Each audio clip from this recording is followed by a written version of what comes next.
ఈరోజు తోటలోకి మందు కొట్టనీకైతే వచ్చినాం. మధ్యలో కరెంట్ పోయింది. అందుకోసమే ఆకుకూరలు ఉన్నాయి పీక్కుందాం అని చెప్పేసి వచ్చినాం. సబ్బాక్సి నా ఫేవరెట్ నా చేతిలో ఉంది కదా!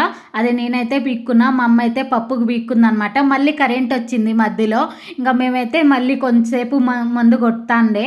అండ్ తర్వాత మళ్ళీ మొత్తం మా అమ్మ ఆకుకూరలన్నీ పీకేసింది. అవి ఏమేమి పీకిందో చూపిస్తా. టమోటాలు 1 కేజీ అట్లా దొరికింటాయి. తర్వాత పపాయ, తర్వాత కొంచెం అంటే కొంచెం కొత్తిమీర దొరికింది. 4 కాడలు. తర్వాత నేతి బీరకాయలు దొరికినాయి. నేతి బీరకాయలు వేసినాం ఈసారి. నేను కూడా చూడ్డం ఇది ఫస్ట్ టైమే. టేస్ట్ మాత్రం చాలా బాగున్నాయి. సబ్బాక్షి తర్వాత ఆకుకూర పప్పులోకి వేస్తారు. దాని పేరు మర్చిపోయిన ప్రస్తుతానికి. తర్వాత అయితే కరేపాకు కూడా వీక్కున్నాం. ఇదైతే మేతాకు అనమాట.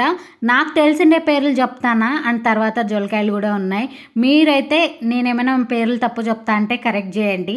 నాకు తెలిసిండే పేర్లు అయితే ఇవే. మీరేం పిలుస్తారో కూడా కామెంట్ చేయండి. అండ్ మీకు ఈ వీడియో నచ్చిందంటే కంపల్సరీ లైక్ చేయండి. సరే మళ్ళీ బాయ్.